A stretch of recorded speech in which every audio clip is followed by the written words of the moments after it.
time. We see a boat that just sort of sailed off into Never Never Land and was having a nice day sailing, and maybe they were just having a nice day sailing, and they tack late, and they're trucking along way out here and making their way up to the mark. Now, that's an example of sort of how to get out of this box. There's another piece, which is now I'm over here and everybody's tacking and everybody's wanting to get up to that mark. And there's another piece of the tactics and race course line is I've got a ley line that tells me where I need to be.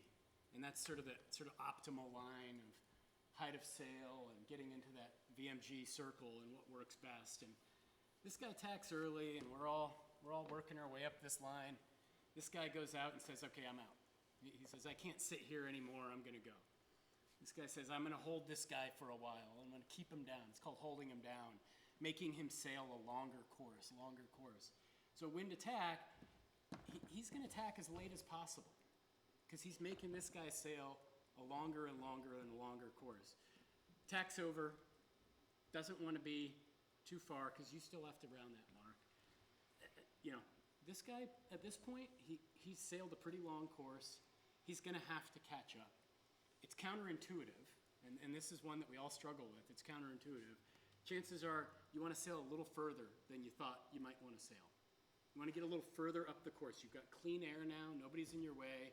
You can sail your own race. And guess what happens when we sailed a little further and we're on the other tack? I'm gonna go back to that circle that David drew. That circle has speed lines. If I'm up here, I'm going faster and I'm footing off. I'm cracking my sail off a little bit and I'm coming down fast. Where these guys are pinching, because maybe he tacked a little too soon, my goal is to get inside, and we didn't really talk much about this today, but three circle. So wind attack is to get to that mark ahead of these guys. So that was my 5 minutes there.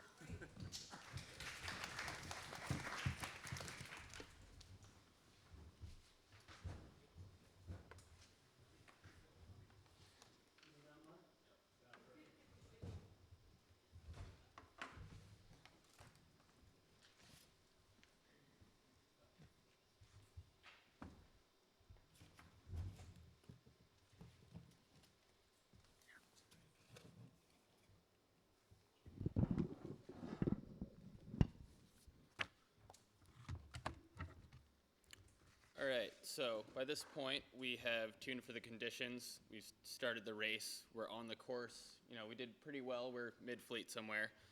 And it's time to approach the mark. So first mark in just about any race is that windward mark. And the first thing you may encounter is right along your starboard ley line of the course. I'm gonna figure this out.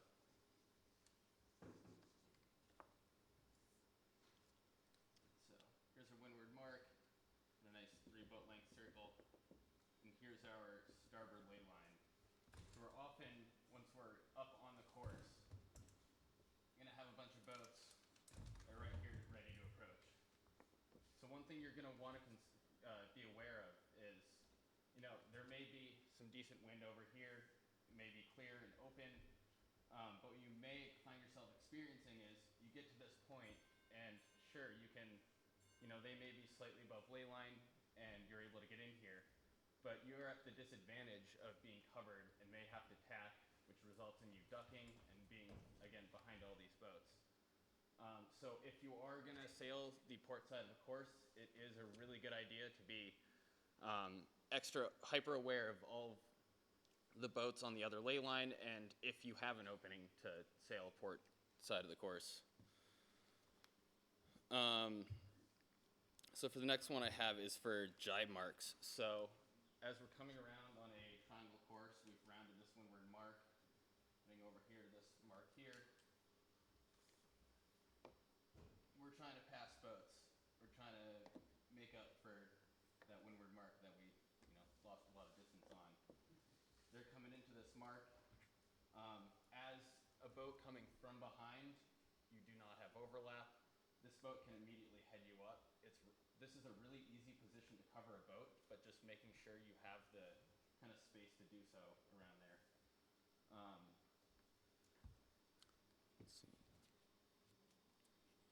So yeah, beware of getting headed up. On the jibe mark, say we're on a windward leeward course or just the third mark of a triangle course. We're heading down here to this leeward mark. So here, thanks to rule 18, we can actually use this 3-boat length circle to our advantage. So if I were to just try to sail a very direct course, right?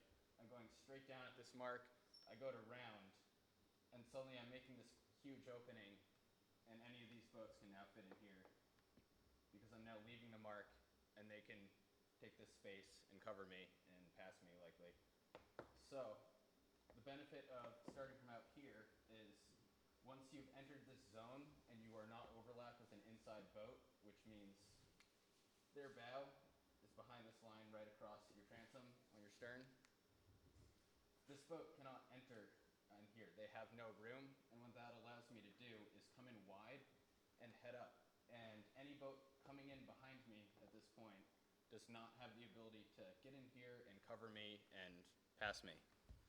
Alternatively, you see a boat coming in really tight to a leeward mark, you have a really good opening to pass a boat right there.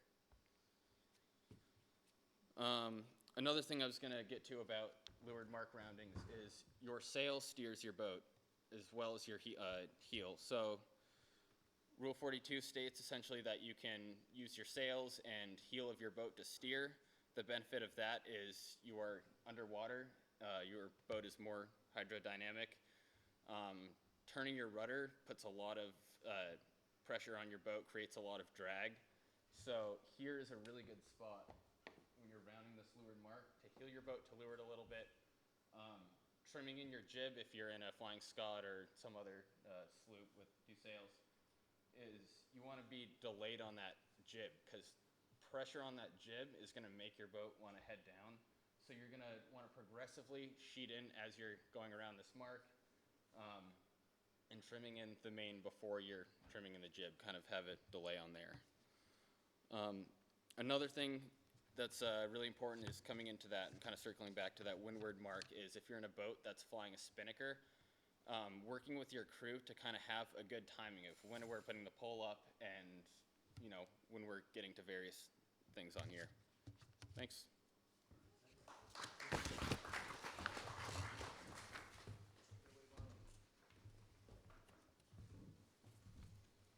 Thanks, Phil, for that segue into crew behavior.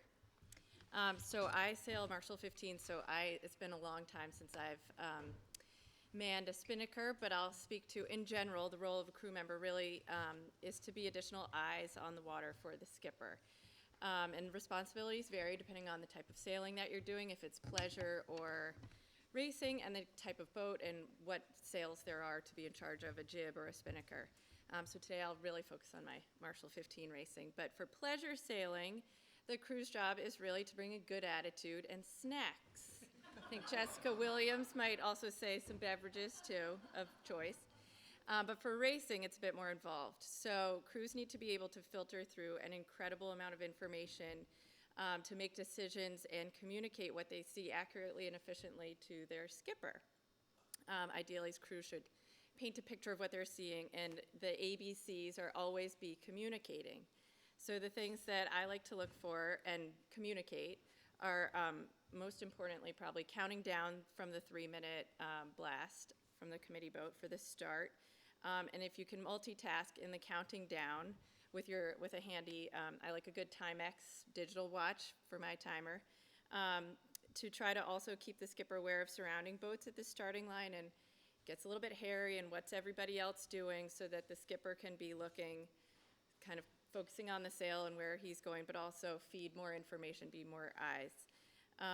And also, of course, know the course. I think we've all reiterated, knowing the course is so important. Charlie, I think you said growing up it was a thing in your family when you go by the committee boat over the starting line, you say the course out loud, right? Did I hear that? Okay, so that's super important. Keeping eyes out for starboard and leeward boats who always have the right of way is obviously pretty key for the skipper to know who is where on the course. And keeping eyes out for the breeze, the darker areas on the water where there's a puff coming, and obviously the opposite, the lighter areas where there might be a little bit of glass. I like to look to flags on shore. I think Charlie maybe said that too. And also just what other boats are doing, if there's a fleet ahead of us, how they're heading towards the mark. Whenever possible, counting down incoming puffs and lulls, pointing out big shifts coming down the course. Kind of just said that. And then knowing who is just downwind and possibly worth covering. And if it's choppy, is it worth covering, or is it worth kind of going your own way and staying on whatever course but not tacking too much. Keeping eyes out for wake from passing motorboats. As Charlie said, those waves can really make a difference.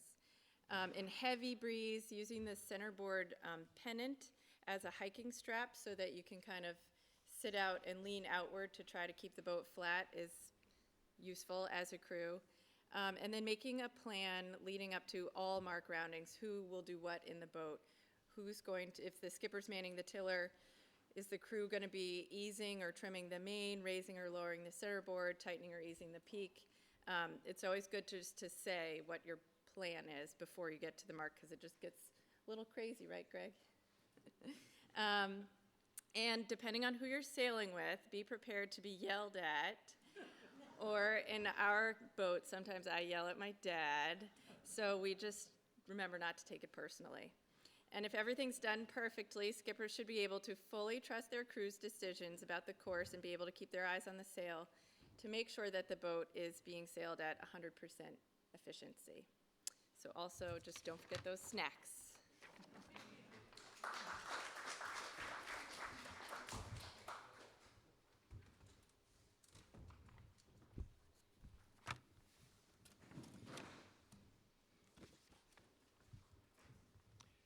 So, Molly, good points. It's funny, one of the things is, especially in a Marshall 15, that really only has one sail. So, I mean, in a Marshall, you've got a tiller and a main sheet. Single-handing is really easy. However, it may not be the best strategy. And I must say, having crew that is really helpful is incredible, because I can just sit there and focus on sailing the boat fast and ignoring everything else. I'm trimming the main, I'm trying to make the boat go, and I don't have to pay any attention to what the other people are doing. So even though I have an extra body in the boat and there's more weight, and more weight, we're going slower, if it allows me to sail the boat faster, boy, having a crew is worth the loss of speed, because you make it up in so many other areas. I'm supposed to be talking about knowing the bay. And I think one of the important things, and it's been talked about a couple of times, both pros and cons, get out there early. Charlie always says, he's making it just in the nick of time for the start. But to be able to arrive half an hour, 45 minutes beforehand, you're like, oh, the launch is going to take 10 minutes, and then it's 10 minutes to rig the boat, and then a half an hour to get out there. We need to be 40 minutes beforehand. Plan on an hour and a half. Because if you can get out and start sailing around, well, the wind's out of the southeast or the wind's out of the northwest. What's it going to do if it's northwest by Powder Point? Are you going to get lifts? Are you going to get headers? Where are they going to be? Go out beforehand and sail it and say, oh, look at this. Coming up on the Hendren's house, in this wind, I get a little bit of a lift if I come in closer to shore. So the rest of the fleet thinks from a strategy and a tactic standpoint that you want to go to the left-hand side of the course. But if you know that you're going to get a lift over here, well, I'm going to go to the right-hand side of the course and tack over and get that lift. And all of a sudden, everyone's like, how did Greg get to the windward mark before us? We were sailing the right side of, the better place to be. Well, he got out there a little early and found where the wind was. Know the tides, know what's coming. As Charlie mentioned, you look at sail flow or any of these other things to say, all right, the wind is going to be clocking around. If we're going to do the around Clark's Island race, which is one of the things we do, well, do you go around it clockwise or counterclockwise? And I've planned everything and come in dead last, because well, I know that according to the forecast, the wind is gonna come around, so if I go this way, then I'll be able to reach to the finish line, and the wind didn't shift and you came around, and now I'm beating right into it because that darn wind didn't do what they said it was gonna do. And then what's the current doing? Well, it's an outgoing, so, I want to make sure that I go following the current around the island and come up the back way. All of these things are, the plan that you have, that you make in advance to try to maximize what the conditions are out there. That's what you've got to be thinking about, and it's better if you have more time available to you when you're making your plan. Now, the best laid plans, obviously go awry because the tides and the wind and your competitors will do anything they can to, make sure you don't achieve what you want to do. But having more time available allows you more opportunities to make sure that you got it right. And, have contingencies so that if at the start, I'll go out early, the committee boat has got the line set up, and rather than if you determine the pin is where you want to be, well, I don't want a time when I should be at the pin. I want a time when I should be at the committee boat because I've already sailed it and I know it's 42 seconds from the committee boat to the pin. And everyone else is trying to time when they're going to get to the pin. Well, if I can be at the committee boat at 40 seconds, I know if I sail well, I'm going to be at the pin right on time. And if suddenly there's a minute for the start and I'm at the committee boat, if I sail at my top speed, I'm going to be 15 seconds early at the pin. So when I'm at the committee boat, now I know, okay, ease the main a little bit, luff a little bit, slow the boat down, and I'm not arriving at the pin way too late. The other thing to know when you're thinking about strategy is, yes, 45 seconds to get from the committee boat to the pin in a perfect world, but it's not perfect because I've got a whole lot of other competitors out there and their goal is to get to the pin at the same time. So now that 45 seconds may become a minute because I'm pinned behind somebody else or I'm, not able to do exactly what I wanted to do.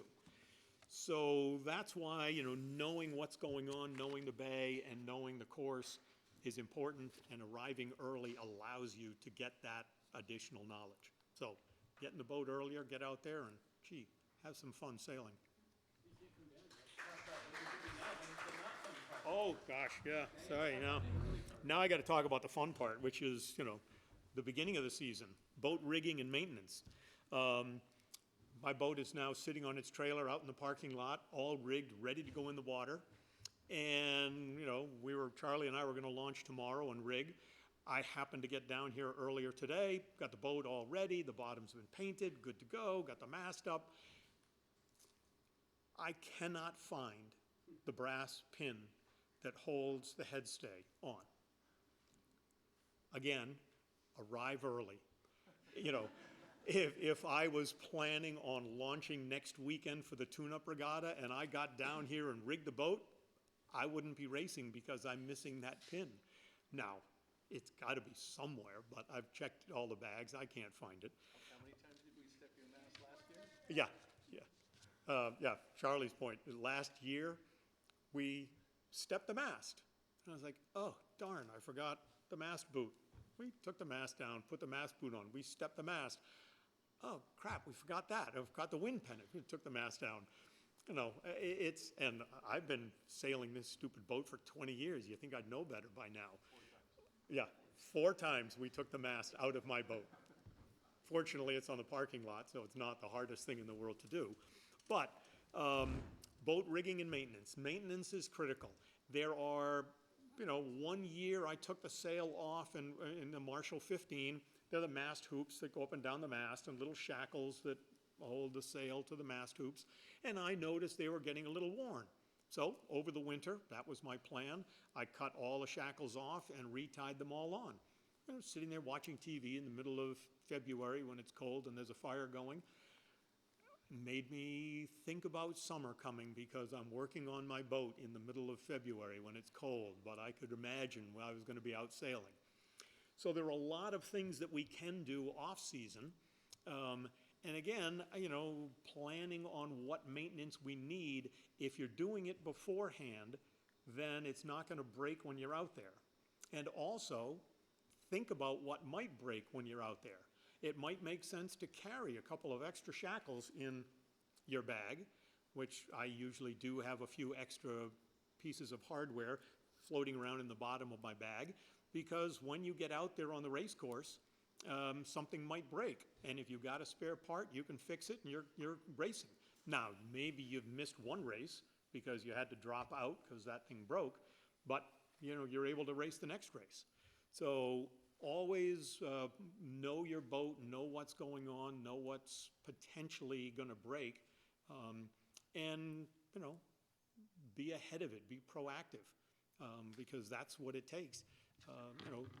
Look at your competitors, look at what they're doing with their boats, and maybe someone's doing something that you haven't done. It's like, I want to put that on my boat. So make a note to yourself and add that on, because there's no point in relearning everything. Plagiarize.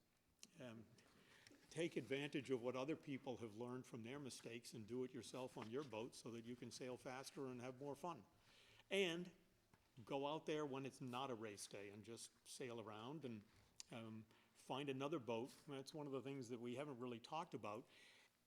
Get another boat and go out on a non-race day and help each other. Let's try how much can you point? The story my wife says drives her crazy. We were, newly married out on the yacht club cruise in a Marshall 22, and I was taking it, resting down below, and I'm lying down below and she's at the helm. And I'm like, you're fat. And she's like, how can you tell that? Well, she's sailing a little low. I could feel that the boat was heeling a little more than it should have been. And then a little while later, I'm like, you're light. She's like, so we're luffing a little bit. It's feel, it's practice. And these are the things that, we do. And if you go out and practice with someone else, you can get that feel of when you're light and not sailing fast, when you're fat and not sailing effectively. So play with other people and keep your boats in good shape.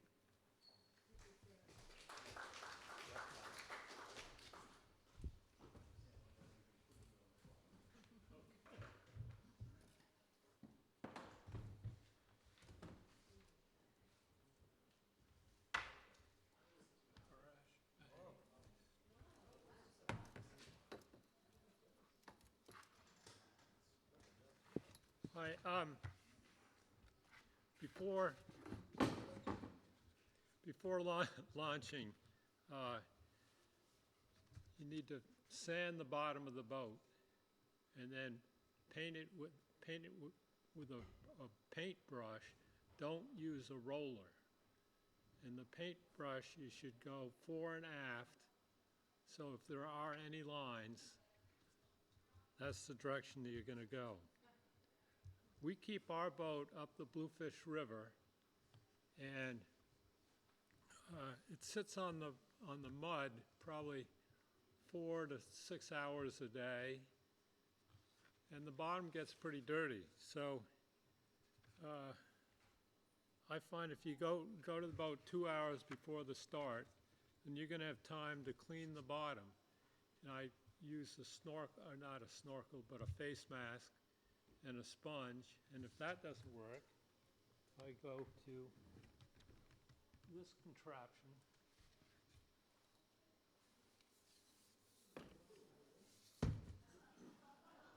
And I lash the boat to the dock, and then I have to use the bow line and the stern line to clean the bottom.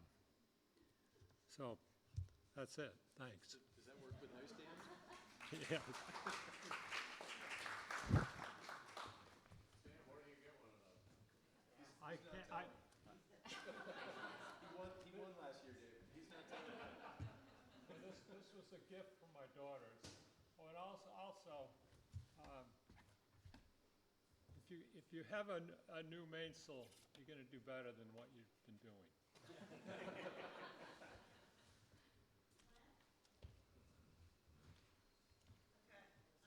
I'm coming in from the back here.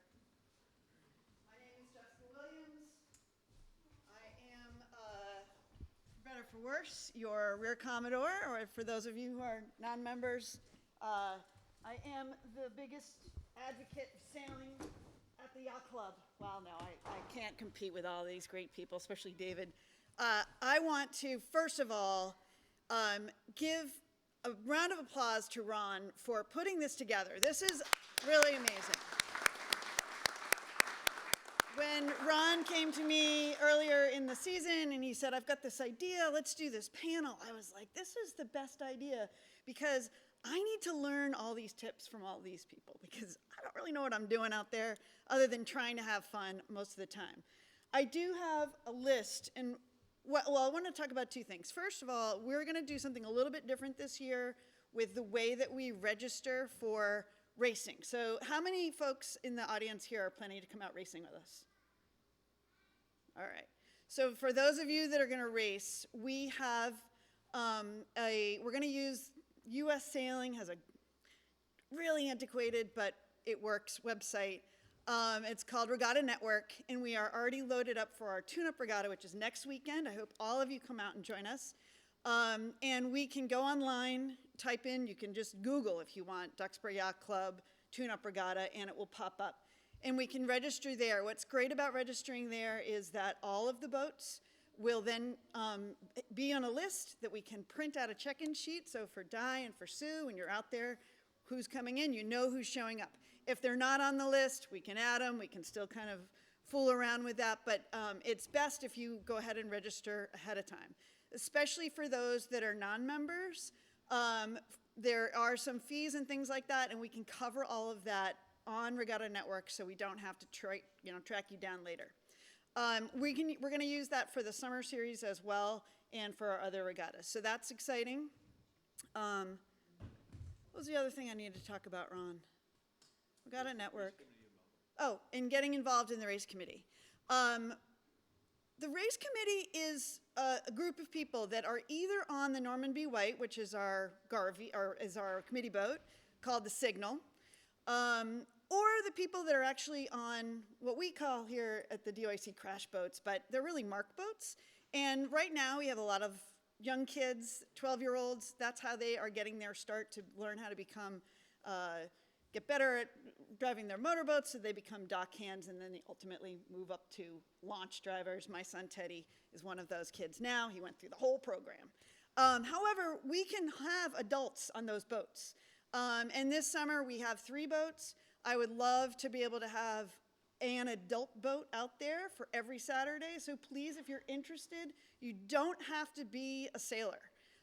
You just have to be somebody that has an interest in coming to meet with us and getting trained on how to be a mark boat driver. It's not a big deal. It's pretty easy. And it's something that we would love to have more people involved in all of that. I can't help myself. I always go rogue. A lot of my going rogue has, I've done stuff like I just started lady sailing and nobody asked me to, and I just said one day, I'm kind of sick of this, I want to go sailing, I need some ladies to come along, and next thing you know, I've got 15 boats out there and we've gone crazy and it's been really fun. Going rogue, by the way, is not always advisable because sometimes you get asked to be the rear Commodore after a little bit, and that's not always exactly what you had in mind when you're kind of busy, but now I have to go rogue on today. Because while you guys have gotten a ton of amazing tips for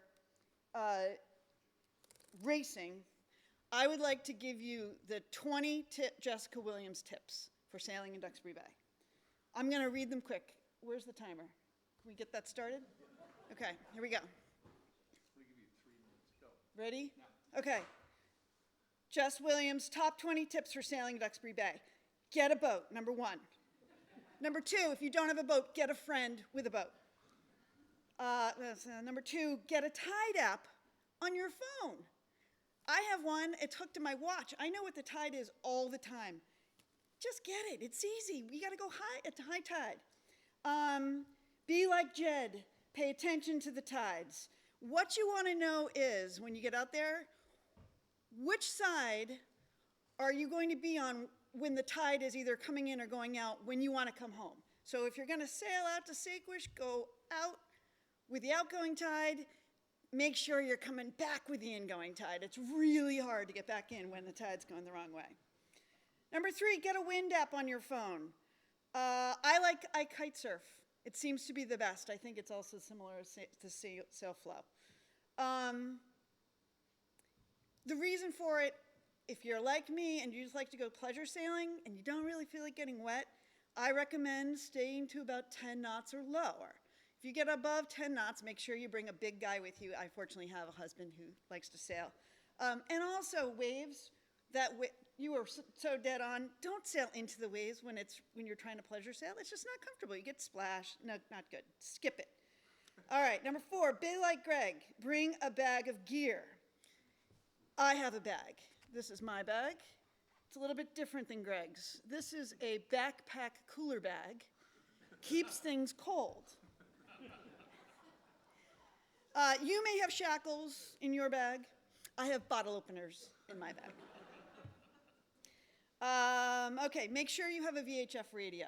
This is just an obvious safety. Everybody should have a VHF radio because you never know when you run out of ice or beer. And when you're out there, sometimes these are emergencies, and you can use your VHF to call other boats. I recommend calling Shooting Star. That's the Doyle's boat. They generally have lots of snacks, beer, all those kinds of things. You'd be ready. Important sailing gear. Greg, you mentioned gloves. One of the things, his sailing gloves are good, keep your hands from getting raw from the line. But gloves in general are a good thing, keep your hands warm. So I have a different version of that. I always get a Yeti. A Yeti is a kind of glass that keeps your beverage cold, but your hands don't get cold, so you can stay out sailing longer. Let's see. How much time do I have? All right, be like Charlie Clapp. Charlie told us to find your groove out there. I usually like 70s rock, sometimes yacht rock, 80s, so always bring your Bluetooth radio. Speaker, make sure it's charged up, and your phone to play the music. And if you need to make sure it's charged up, and I have some props in here, by the way, get a Noco. This is the best thing I've ever gotten. This is called, it's a charger, and you can keep yourself going. You plug your phone right into this, or if your speaker dies, you can plug it right in. You can carry it with you. You get tons of extra charge. You're rocking all night long. All right. Where am I? Bring a hat, sunglasses, sunscreen, all that kind of stuff. I also recommend get the Avon bug spray because the one that's in the green can, it's the only thing that protects you from the greenheads. We don't like the greenheads. And it comes SPF 50, I think, something like that. Wear a bathing suit. Sometimes you just feel like going for a swim. It's convenient.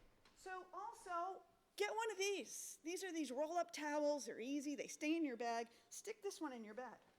But here's where the sales pitch comes in.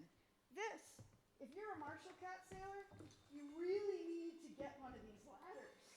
This goes on my boat, hooks on, has a groovy little line here that you cleat to the deck, and you are climbing in and out of your Marshall sailing all the time. My favorite. And if you have to clean the bottom and you don't have one of Sam's groovy things, I've used this a few times. Marshall Marine sells them. Get one. Everyone should have one on board. They're the best. All right, I'm almost done. An anchor is a good idea in case you want to swing by over at Saquesh, have a little beach day. Always pack snacks, 100%. Always pack snacks. Very important. And when you're packing snacks, it's also a good idea to make sure you have a couple things. Like, I always bring a cutting board in case I need that. Here's my Yeti, in case I need my Yeti. Dark and stormy, you sometimes need to bring a ginger beer along. In case you have, if you bring a fishing rod, you go fishing, and then you need to, cut the fish up, or just have a cooler looking platter. bring that along. That goes right in your backpack. These are things that are really important for sailing. If you do go fishing and you catch one, you want to fillet it, you bring a knife. While you're out there, don't forget to bring an oyster knife, because once in a while you sail by these oyster floats and you never know if somebody's having a party. You got to be ready. Let's see, anything else? Okay, if there's too much wind and you're just having a pleasure sail, go into the Bluefish. It's always awesome in there, but only on weekdays. On weekends, it's filled with other people. Just the weekdays. All right. The best time to go sailing in Duxbury is at night and a full moon. And I don't know how many people, anybody know what time high tide is on a full moon in Duxbury? Midnight and noon. So the plan is, get your boat to the dock because you won't have enough water when you actually want to leave. So you get to the boat to the dock before low tide. You come down here about 8 p.m., you hop on board, and you aim to high pines because that's where the moon's going to be coming up. And generally, we have a southwesterly breeze. So generally, that's a really nice reach. Just keep on sailing. When you get too close to the beach, you turn around, you come back. Good idea to have a flashlight just in case. And keep an eye on your time because you don't want to be out there too late after high tide. When the tide starts going out, you don't want to be on, you want to be on this side. Head towards Powder Point. All right, final thing. I added this one just now. Never yell at your crew. And the other one is, never tell your wife you're fat. No. And that's all I have to say. I invite all of you to come sailing with me. This is a wonderful event. Thank you, Ron, for putting it on. Thank you, panel, for inspiring me and actually teaching me a ton of stuff that I didn't know. And I can't wait to see you all here next weekend for the tune-up or any other items that are coming up. The DYC welcomes all sailors, so enjoy, everybody. Thank you. Good job, Bill.